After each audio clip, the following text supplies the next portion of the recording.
ಯಾವಾಗ ಕಾನೂನು ಸಚಿವರ ಬಾಯಲ್ಲಿ ಮಾತು ಬಂತು ಆವಾಗಲೇ ನಮ್ಗೆ ಅರ್ಥ ಆಯಿತು, ಎಲ್ಲೋ ಒಂದ್ ಕಡೆ ಮುಖ್ಯಮಂತ್ರಿಗಳು ತಮ್ಮ ತಪ್ಪಿನ ಅರಿವು ಆಗಿದೆ. ಸಿದ್ದರಾಮಯ್ಯನವರಿಗೆ ತಮ್ಮ ತಪ್ಪಿನ ಅರಿವಾಗೇನೆ ಒನ್ ಮ್ಯಾನ್ ಎನ್ಕ್ವೈರಿ ಕಮಿಷನ್ ಸ್ಥಾಪನೆ ಮಾಡಿದ್ದಾರೆ, ಕಾನ್ಸ್ಟಿಟ್ಯೂಟ್ ಮಾಡಿದ್ದಾರೆ. ಮತ್ತೊಂದು ಕಡೆ ಸದನದಲ್ಲಿ ಮಾತನಾಡೋದಕ್ಕೆ ಅವಕಾಶ ಕೊಡದೇನೆ ಅನ್ಯಾಯ ಮಾಡ್ತಿದ್ದಾರೆ ಅಂತ ಹೇಳಿದ್ರೆ ಅವರ ಬಂಡವಾಳ ಬಹಿರಂಗ ಆಗ್ತದೆ. ಅದಕ್ಕೋಸ್ಕರ ನಮ್ಗೆ ಚರ್ಚೆಗೆ ಅವಕಾಶ ಮಾಡಿಕೊಡ್ತಿಲ್ಲ.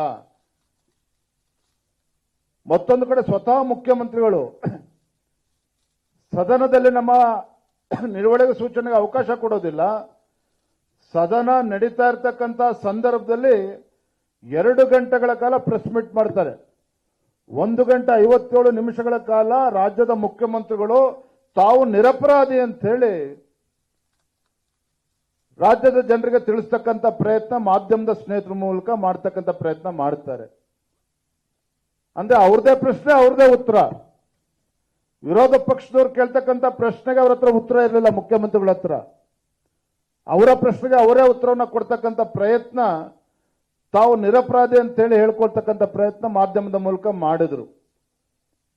ಇದೆಲ್ಲದರ ಪರಿಣಾಮ ನಾವು ಭಾರತೀಯ ಜನತಾ ಪಾರ್ಟಿ ಬೆಂಗಳೂರಿಂದ ಮೈಸೂರು ಪಾದಯಾತ್ರೆ ಅಂತ ನಿಶ್ಚಯ ಮಾಡಿದ್ವಿ.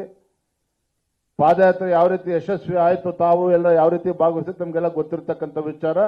ಆದರೆ ಒಂದಂತೂ ಸತ್ಯ, ಕಾಂಗ್ರೆಸ್ ಪಕ್ಷದ ಮುಖಂಡರು ಏನೇ ರಾಜ್ಯಪಾಲರ ಮೇಲೆ ದೂರು ಮಾಡಲಿ, ಮುಖ್ಯಮಂತ್ರಿಗಳು ಎಷ್ಟೇ ನಿರಪರಾಧಿ ಅಂತ ಹೇಳಿಕೊಂಡ್ರು ಸಹ ರಾಜ್ಯದ ಮುಖ್ಯಮಂತ್ರಿಗಳಾಗಿರ್ತಕ್ಕಂಥ ಸಿದ್ದರಾಮಯ್ಯನವರ ಒಂದು ಸಮಾಜವಾದಿ ಮುಖವಾಡ ಏನಿತ್ತು ಅದೆಲ್ಲವೂ ಕೂಡ ಕಳಿಸ್ಬಿದ್ದಿರ್ತಕ್ಕಂಥದ್ದು.